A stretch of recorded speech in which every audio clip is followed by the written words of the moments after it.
গানের সুর খুঁজে পাওয়ার জন্য আপনারা যে সারগামগুলো প্র্যাকটিস করেন, যেমন সা রে গা গা মা পা বা ইত্যাদি ইত্যাদি, যাই হোক। এখন বিষয়টা কি, আমি আজকে আপনাদেরকে একটা আপনাদের ভুল ধরিয়ে দেব, আশা করি জিনিসটা বুঝতে পারবেন। এখন প্রথম কথা হচ্ছে কি, এটা শিখতে হলে আপনাকে ধরা বাঁধা নিয়মে থাকা চলবে না।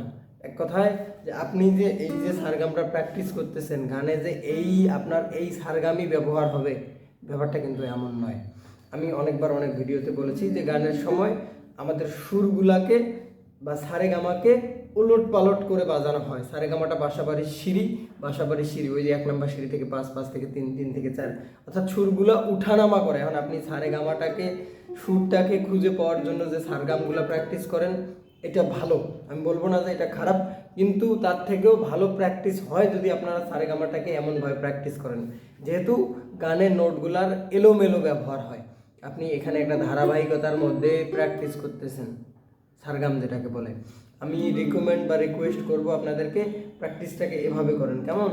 সারেগামা প্রথমত বাজাতে পারা ভালো, এর পরবর্তীতে উদারা নোট যেগুলা থাকে, তারপর তারার যে নোটগুলা,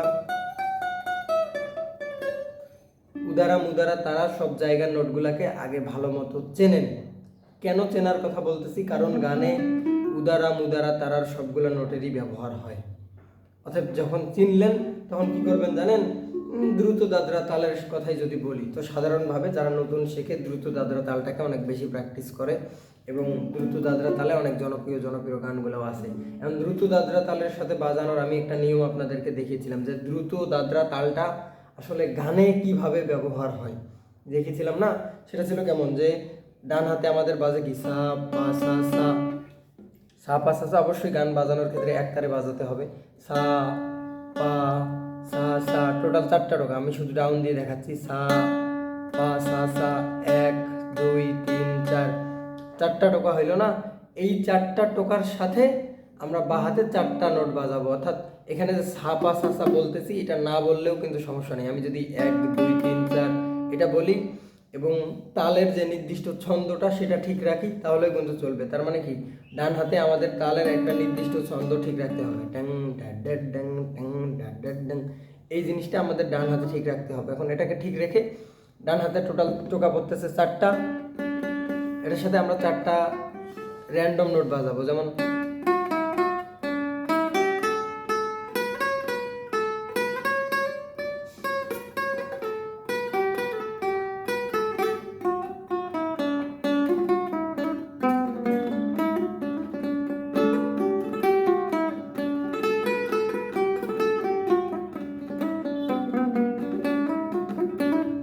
জিনিসটা শুনতে গানের মতো লাগতেছে না? এটা কিন্তু কোনো গানের সুর নয়, কারণ গানে জিনিসটাকে এভাবেই ব্যবহার হয়। অনেকে হয়তো ক্লিয়ার বুঝতে পারে না, আমি একটু ক্লিয়ার করে দিই।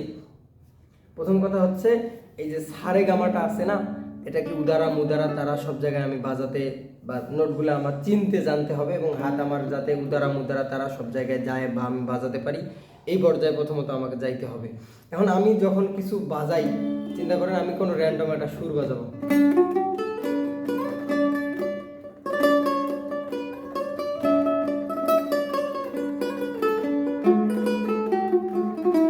জিনিসটা যে বাজালাম না, বাজানোর আগে আমার মাথায় ঘুরতেছিল আমি কি বাজাবো। যেমন এই যে এই জিনিসটাকে যে আমি বাজালাম, এটা বাজানোর আগে এই সুরটা আমার জানা আছে যে এখানে ধরলে এই সুরটা হবে, এখানে ধরলে এই সুরটা হবে। অর্থাৎ বাজানোর আগেই আমার সুরটা জানা ছিল যে আমি এখন এই সুরটা বাজাবো।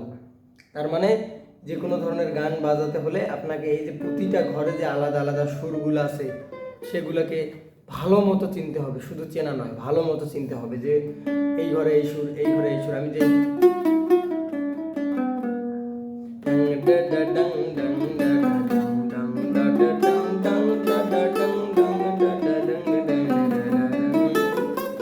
আমি যখন যেটা বাজাবো সেটা মুখে বলতে পারবো। তার কারণ কি, আমি কি বাজাচ্ছি আমি জানি। আপনি চেষ্টা করে দেখেন, যখন যেটা বাজাচ্ছেন বলতে পারবেন না।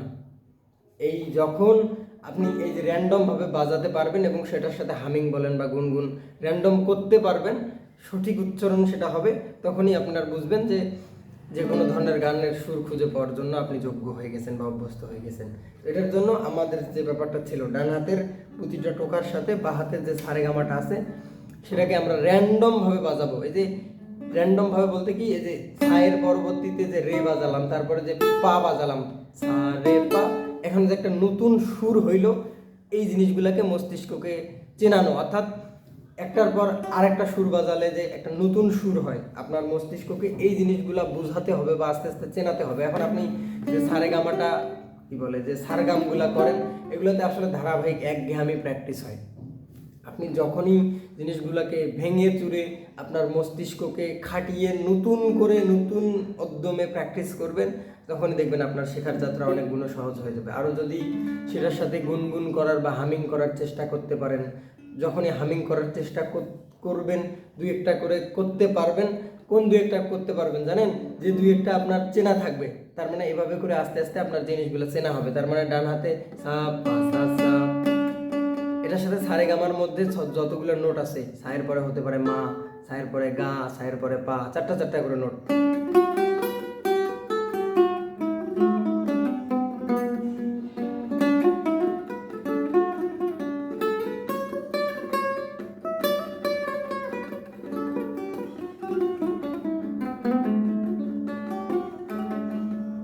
আমি কিন্তু এখানে শুধুমাত্র ওই শুদ্ধ সুরের সারগামটাকে প্র্যাকটিস করতেছি।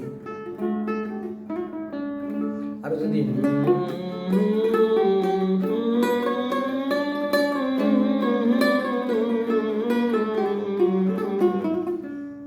এভাবে করতে পারেন, তাহলে তো বললামই তো ওই পর্যন্ত আপনি চলে আসছেন। এখন বরাবরের মধ্যে চেষ্টা করবেন কি, একটা ধারাবাহিকভাবে শেখার।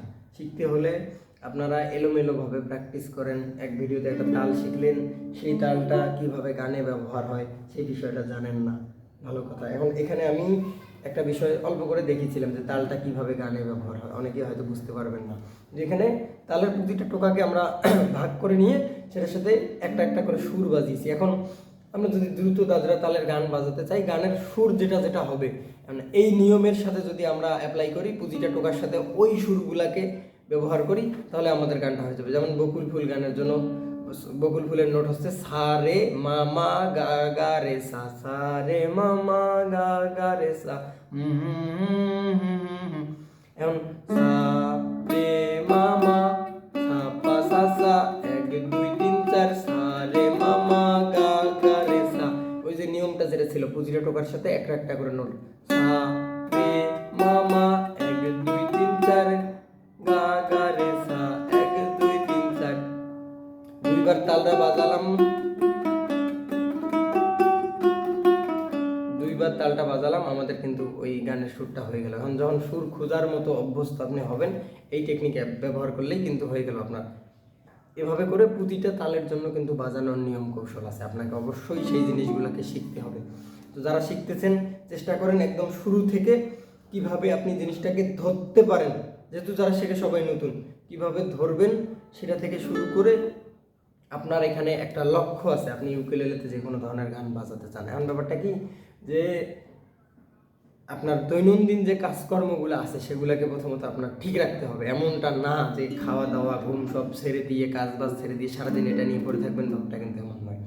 তার মানে যদি আপনার এখানে একটা রাস্তা ঠিক থাকে, আপনি কি করতে চান, যে কোনো ধরনের গান বাজাতে চান। এখন যে কোনো ধরনের গান বাজাতে হলে আসলে আপনাকে যে যে জিনিসগুলো শিখতে হবে, আপনি যদি প্রতিদিন ওই একটা রাস্তাকে ঠিক রেখে যে আমি যে কোনো ধরনের গান বাজাবো, আমাকে এই জিনিসগুলো শিখতে হবে, এখন প্রতিদিন যদি আপনি এক পা করে হাঁটেন না, একটা সময় পর গিয়ে দেখবেন যে ভালো একটা ফলাফল আপনি পাবেন। তার মানে কি দাঁড়ালো, যে একটা রাস্তা ঠিক রেখে প্রতিদিন যদি এক পা করেও হাঁটেন, দেখবেন ভালো কিছু অবশ্যই হবে। অবশ্যই সেটার জন্য আপনাকে একটা নির্দিষ্ট রাস্তা ঠিক রাখতে হবে। এটাই যে সারাদিন প্র্যাকটিস করি, এদিকে দেখতেছি ওইদিকে বাজাচ্ছি, কোনো লাভ নেই।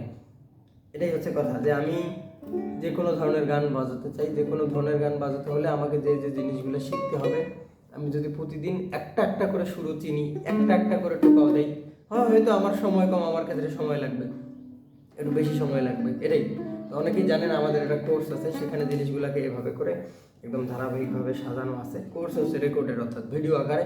প্রথমত আমি আপনাকে ভিডিও আকারে সমস্ত জিনিসগুলো পাঠাবো এবং লাইভ সাপোর্টে আপনার সাথে থাকবো। কেমন সেটা দেখা যায় আসলে শিখতে গেলে নানান সমস্যা অসুবিধা হয়, যেহেতু এইভাবে শিখে না। মোটামুটি হোয়াটসঅ্যাপে আমি সবসময় অনলাইন থাকি। দেখা গেলো 1 নম্বর লেসনটা দেখলেন, দেখে সেই অনুযায়ী প্র্যাকটিস করে আমাকে দেখালেন যে ভাই 1 নম্বর লেসনে এই বলেছেন, আমি এই বাজাচ্ছি, দেখেন তো হচ্ছে কিনা। আমি দেখলাম সব ঠিকঠাক থাকলে নির্দেশনা দিলাম, পরের লেসনে গেলেন, ওখানে গিয়ে বুঝলেন না, তখন আমাকে কি বলে কল বা মেসেজ দিলেন, ভাই এই জিনিসটা বুঝতেছি না, তখন আমি সেটার সমাধান দিলাম। ব্যাপারটা এমন যে আপনার সময় সুযোগ মতো আপনি প্র্যাকটিস করবেন, যতটুকু প্র্যাকটিস করলেন একটা সামারি তৈরি করে আমাকে আপডেট দিলেন, কল করে বা একটা ভিডিও করেও যদি পাঠান, তা আপনার পজিশন যদি আমি জানতে পারি আপনি এই অবস্থানে আছেন এখন, সেখান থেকে আপনার যে কোনো ধরনের গান বাজানোতে যাইতে হলে ওইটাকে কীরকম উন্নতি করতে হবে সেটা একটা নির্দেশনা দিয়ে দিলাম। এভাবে করে আপনার যতদিন লাগে আমি আপনার সাথে আছি। এখানে আমাদের প্রতি মাসিক কোনো ফি বা চার্জ নেই, সম্পূর্ণ কোর্সের জন্য ছোট্ট একটা ফি রেখে জিনিসটাকে সম্পূর্ণ করা। তো ভালো থাকবেন সবাই, দেখা হবে পরবর্তী কোনো ভিডিওতে।